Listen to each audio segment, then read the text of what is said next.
So this is our first venture with Disney in this horror theme month, but it certainly won't be the last. So in the meantime, we have these two, which not only are just both Disney movies, but they're also kind of movies that take that approach of sort of seeing like the evil or the horror through a child's eyes, more or less, or a child's point of view.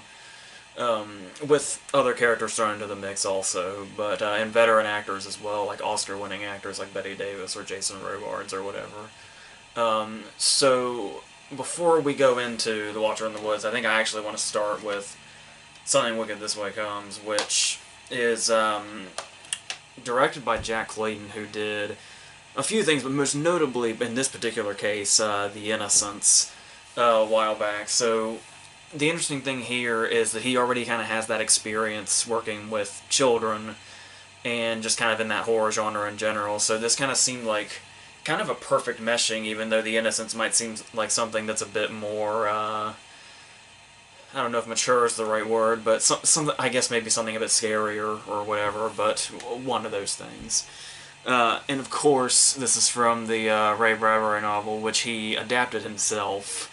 And as it starts, you really get a sense of this just whole nostalgic vibe about it, where we start off with like this narration that sort of reminds you of like the narration in A Christmas Story or Stand By Me or something. And you can really see where that's sort of, because there's something about the way Bradbury approaches this story that you can tell quickly that it's like his own adaptation and it wasn't somebody adapting his novel, because it's like you can just tell that if that had been the case, there would be something that was like, I guess, lost, because there's just something so kind of rhythmic and lyrical about the way he writes these words and the characters themselves. And there is, and obviously, coming out of the mouths of the likes of Jason Robards and Jonathan Pryce, it's really damn hard to go wrong. And as far as becoming, kind of having a horror aspect to it, it does sort of take that nostalgia and plot-wise use it as like, because when it starts off, like I said, it's basically just this normal thing that sort of, where even if like this wasn't what your childhood was like, or wasn't really the kind of town you grew up in or anything like that, or certainly the era or whatever, there's still just something about it that has this sort of familiarity to it when it comes to like childhood and stuff like that. This movie in particular kind of has its own thing with me, where this was one of those. Surely most people have those movies when they were kids, where like you saw something on TV and and it sort of struck you, but for the longest time you never were able to figure out what it was. I can't remember exactly what scene I saw as a kid once on TV with no context, but I'm pretty sure it was one of the Jonathan Pryce scenes, because the image of this dude just sort of stuck in my head for a long time. Even when I would see Jonathan Pryce later in other movies, it just kind of never occurred to me he was that dude I saw as a kid, dressed in all dark with the weird carnival. But so that in itself kind of gave me that nostalgic vibe anyway, on top of the movie being able to do that for pretty much anybody watching it, regardless of the era or the kind of place they grew up in. But what it does with this nostalgia that's so twisted is how it's a big part of what they use to basically lure people to the carnival itself, kind of giving that vibe of nostalgia. But then there's the way they use that in that dark way, where we have like the carousel that can go forward or reverse aging, apparently, and the idea that basically wanting to go back or forward or wherever is also can be like actually used as an instrument of death in this universe with this carousel. Now, mind you, the only time I believe that it's actually used as an instrument of death, it's for the person that has death coming. But even so, just to kind of take a nostalgic like thing to that level and use it against you in this horrific way, or at least show it to you in this horrific way, is really kind of where the real horror of the movie lies. Particularly with when it comes to like the decisions that the Jason Robards character has to make and stuff like that, and how horrific or not that could be. Because obviously there's also always you can just tell Pryce is one of those like devil-like characters where you can tell, even no matter what choice you make, you just feel like around any corner, seemingly good or bad, there's going to be something quite dark, if you'll excuse the pun. So, and the kind of the way they introduce him to is just like it seems sort of nonchalant and maybe not that, as presentable as he is as a character, where we just kind of see him from behind, from a distance. And because at first you think, when they get the flyer for the carnival, when they're on the roof, and it just kind of flies up to them, you think, oh, well, for a place that's so, creepy, mysterious, and a bit supernatural, that's a bit anticlimactic, to just have a flyer fly up. But then the following scene, where we actually see him from a distance, just kind of throwing them without us seeing his face, which also happens to coincide with Jason Robards looking through a window at a casket, where he's seeing images of, like, Pam Grier or whatever. There is something that just sort of... There's something about the atmosphere that just kind of grabs you immediately and just gives you this tone that just seems off in some way. Like, it seems like maybe not much is happening, but there's still just something so off about it that really makes it stand out in that creepy way. And then, obviously, once Pam Grier's introduced, and we get really going in a different direction from the stuff she was playing up to this point, where she's this character that's not only really sinister, but can seemingly be in pretty much anywhere and everywhere at once.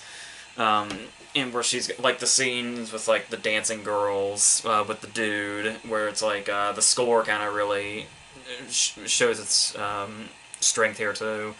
But then there's also those things like how things can happen in plain sight, like the dude on the Ferris wheel, where only his cigar comes back. Obviously, we know what happens to them later, but even so, even if you know what happens to them, in these moments where they just sort of vanish without a trace in the middle of everything, where it seems like anybody could have seen this, it just has this really eerie thing going for it, just kind of throughout.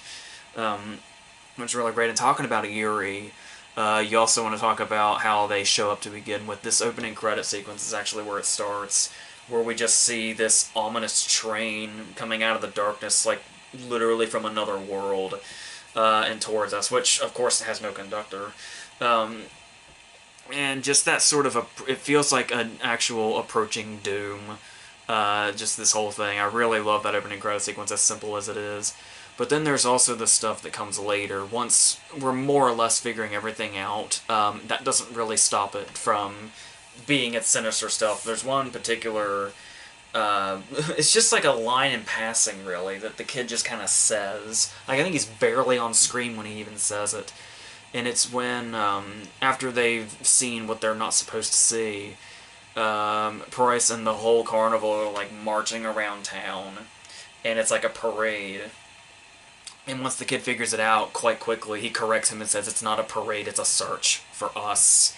And that just gives it this whole, like, this is the kind of stuff, like, when you're a kid that nightmares are made of. And the fact that it was able to capture that, it just really...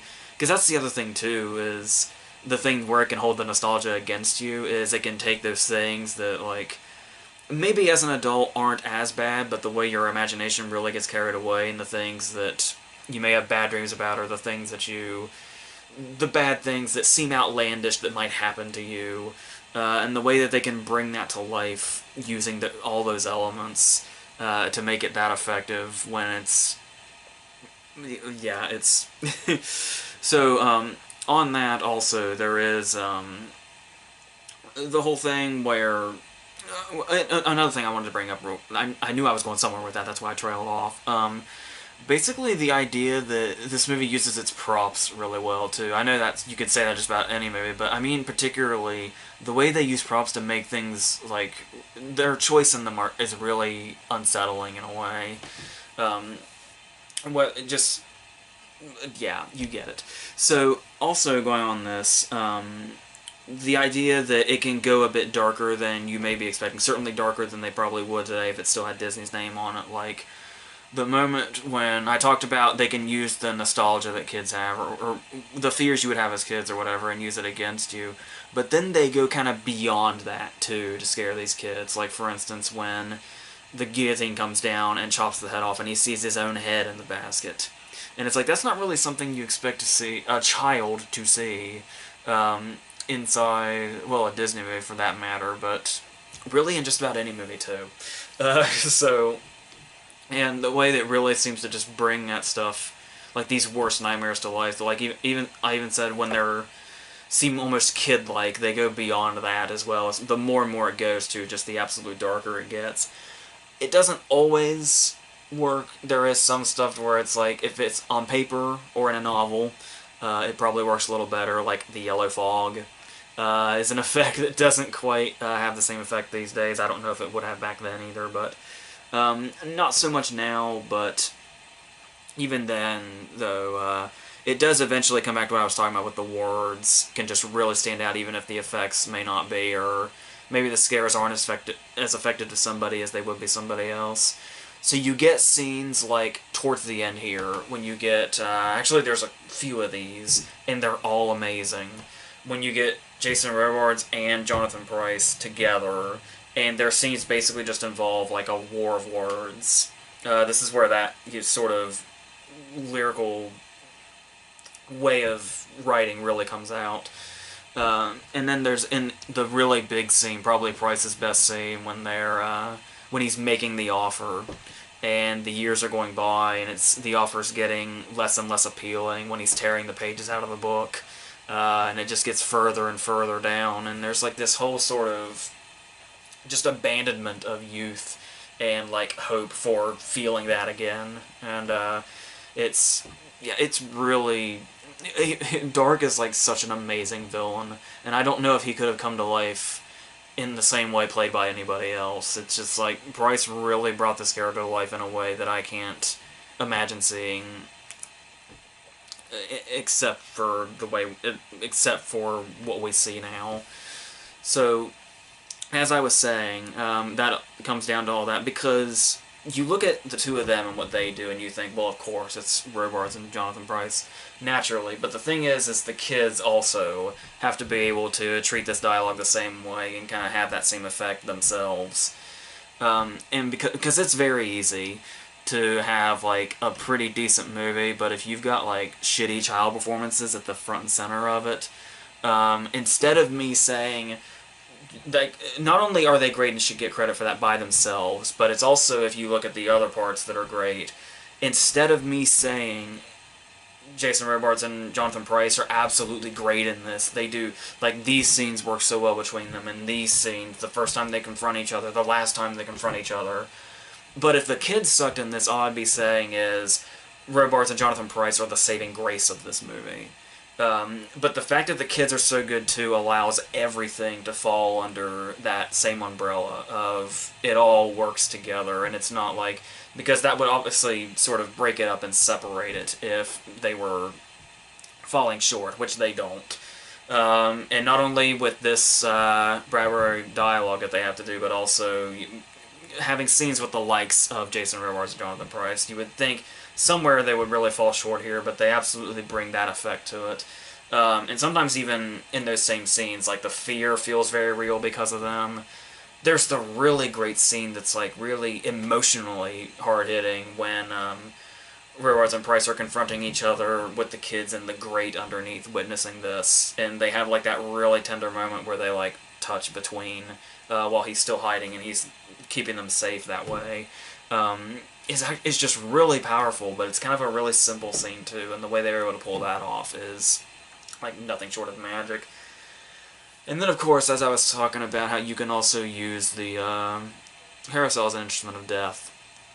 And this movie has a nice big finish. I love the climax of this movie so much, where everything sort of comes together. You get the great scene of Robards really seeing what the possibilities of this are, and then ultimately Dark getting this really poetic comeuppance in this really sort of horrific way. That's kind of an amazing effect, too, particularly for the time, which is as horrifying as it is awesome, which is all you can really ask for, especially from a climax like this. So yeah, there's like... I'm not sure what you can find in here that you can't love.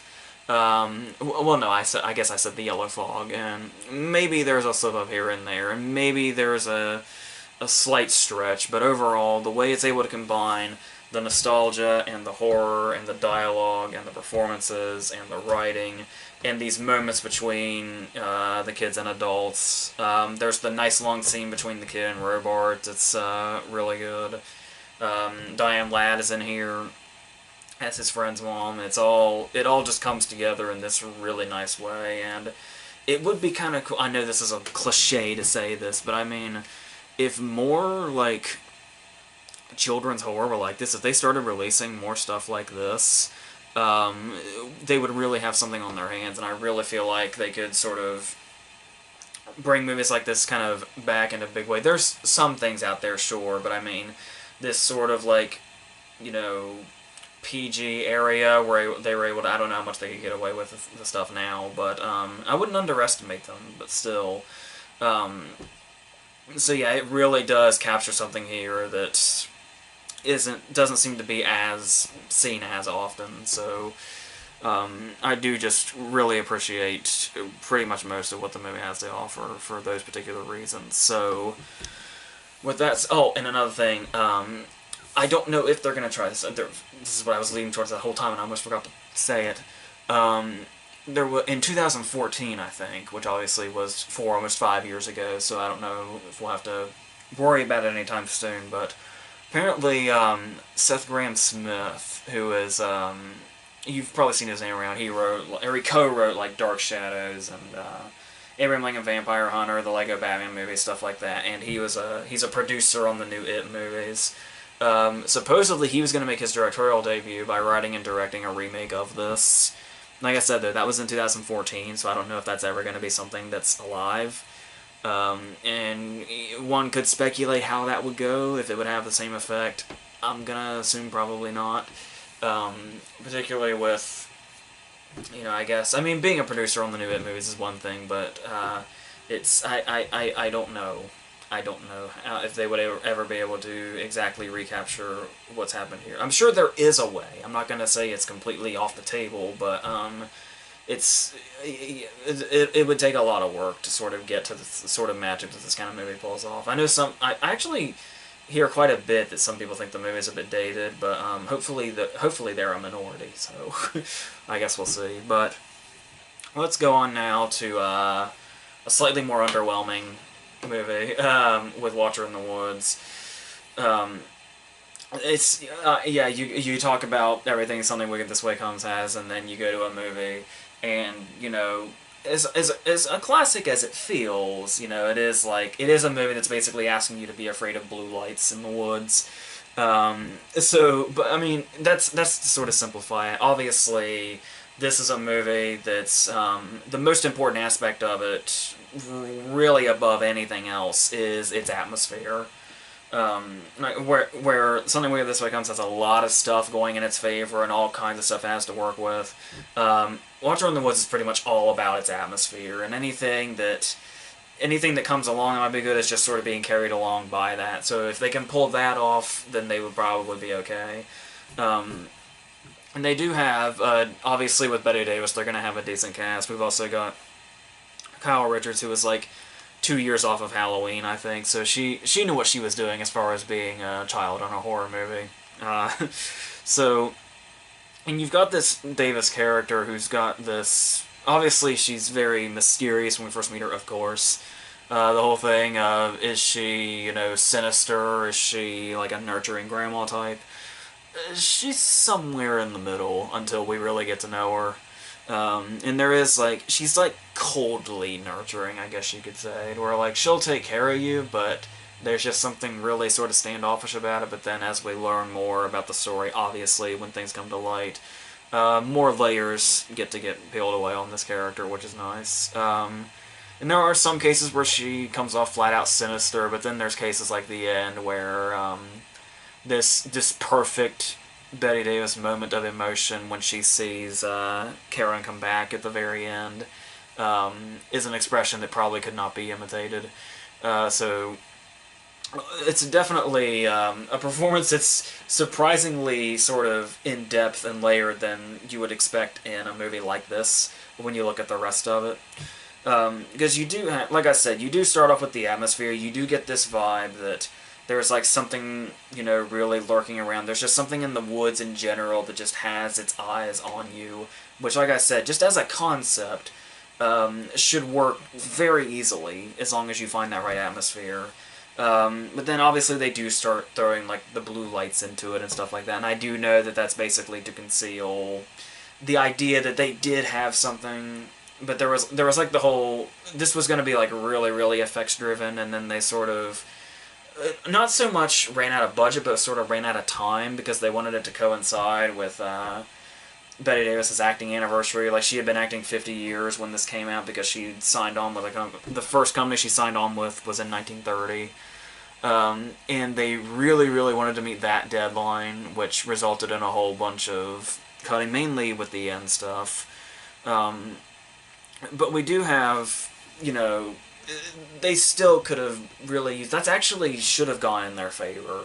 Because, like, the more minimal you go with the setup like this, the creepier you definitely could have been. We get, like, what feels like point-of-view shots. We get these, just, it would have been a lot creepier of a movie if we focused more on the, sort of imagining something lurking in the woods and all that. But it does have certain moments, too, like the scene with the mirror is pretty creepy, where she doesn't see, not before she sees Karen in it, when she just doesn't see a reflection at all, is kind of jarring. And then there's stuff like, it handles its jump scenes fairly well, because it does have moments where they set it up to where the big scares are going to be when she has the visions of Karen. But the thing is that's not, the jump scenes aren't the visions, but they're near the visions. Like, when a jump scene happens, it's not the vision, but the vision is coming. And it's going to be a bit more downplayed than the actual, scare is, which makes it really interesting. Like when she sees her in the coffin, and then when she looks again and she's gone, and you think that's what the scare was, but then the damn birds come out of it. And it catches you off guard in this actual sort of skillful way. It is a little cheap, sure, but there's also something a bit skillful about that too, how they sort of fake you out like the scare is over, and then they just throw something like that at you. Or there's also, when she goes into, this one, I'm not even sure if this one's intentional or not, but it's when, just before she goes into like the Hall of Mirrors and she sees all the different visions of her in all the different mirrors, this scene is played not as like some gigantic scare scene, but what came before it was an interesting scene transition, where they were talking about, like, it's the way it's set up too, because it's sort of calm, and it's them talking about, like, is it the ghost of Karen?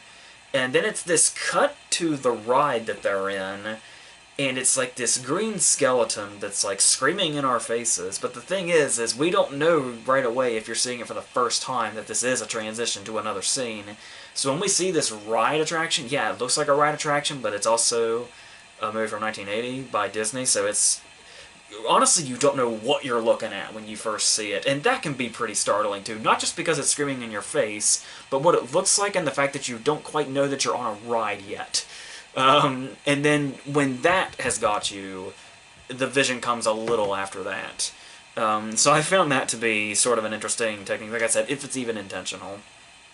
But then there's some stuff where it just kind of feels like it's being intentionally meandering because it doesn't have much else to do. Like the scene with the dirt bikes, where she starts to freak out, and she's calling to her sister, and it's like this big thing, like she's seen something like horrific, or she's seen something startling or something, and she's just screaming and screaming, and then when she gets there, it's like, oh, I didn't need you, the cat did. And they don't take this anywhere, the scene's over after that. I'm not quite sure what the startling moment is supposed to be there, because we already know that she's like weirdly, communicating with the cat, but I don't know.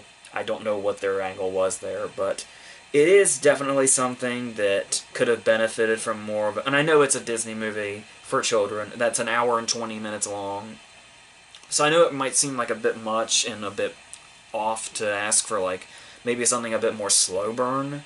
But like I said, I feel like that's what the concept is offering, but it doesn't really go that route. It's very keen on showing us the flashing blue lights and all that kind of stuff. So But speaking of the flashing blue lights, obviously, one thing this movie is famous for, if not the most famous, the thing it makes it's most famous for, is the different endings, because this one, apparently Anchor Bay did like a nice DVD release. It's got all the endings, and it's also got a commentary on it. This is the Disney DVD, which has the alternate endings, but doesn't have the commentary on it, where the director basically explains that, to my understanding, he sort of thought that his version of the ending was basically a combination of all of them. Because there's the one where, or two really, where we actually see the Watcher, and you do kind of get a vibe.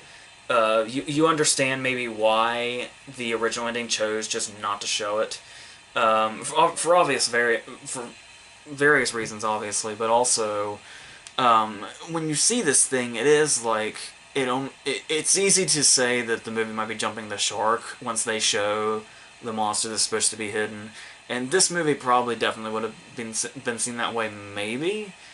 To their credit, it is. When we see the Watcher in the alternate endings, it kind of defies description. Like, I can try. It's like, I'm sure you've seen it by now, but if you had to try to describe it, it would be like, what is it, like silver bones, and it looks like it has almost like this ratty, kind of gray, sort of Grim Reaper cloak, complete with like the way the arms hang down, and it's almost kind of like insect-like too. It's difficult to describe, which once again is a credit to them. But even so, once we got this ending, or one of them, it was we saw it, and then it took her, and then we waited for them to come back, and then she came back, and then she just explains it to her sister, and that's our ending. And I guess the audiences got really pissed off and basically said, like, the movie has no ending. Like, why would you do this? So then they've salvaged for the DVDs like a little bit, I guess, of what we were going to see with this really big budget ending where they went to a whole other plane. And we do see this, like, in the alternate ending.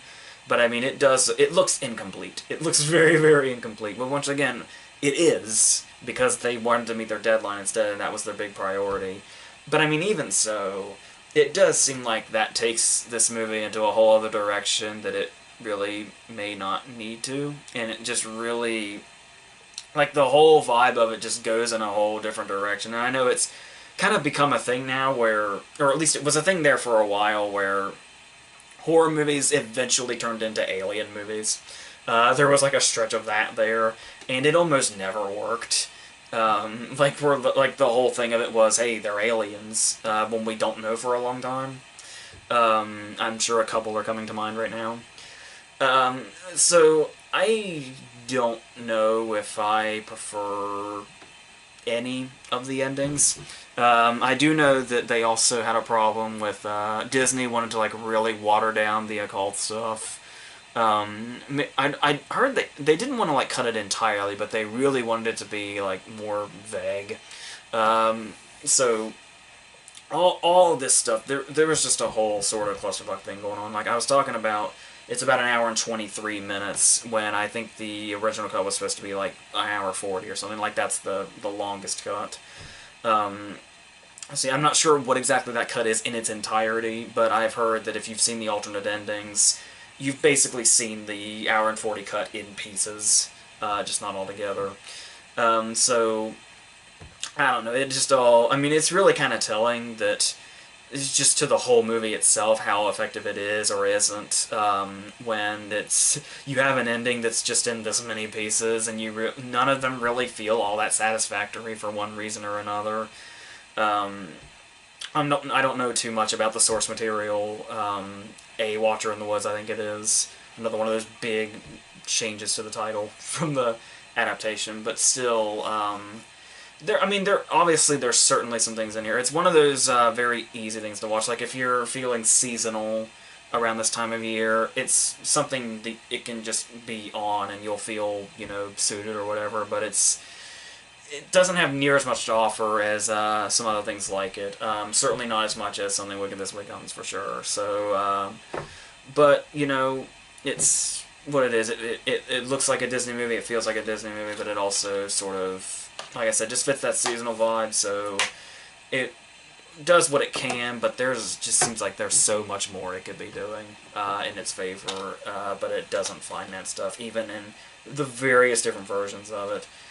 Obviously, they remade it, I think, relatively recently for TV with Angelica Houston, and I think Melissa Joan Hart directed it or something. I didn't see it, but I feel like that's telling in itself as well. I don't know, maybe just for shits and giggles, out of morbid curiosity, I'll see what that looks like at some point. But in the meantime, I think that's all we're going to do with this one. So once again, next week we're going to have 2 more of these, and then the same thing the following week, and then we're going to come back to Disney for the day of Halloween. So take a guess what that is. I think you can narrow it down.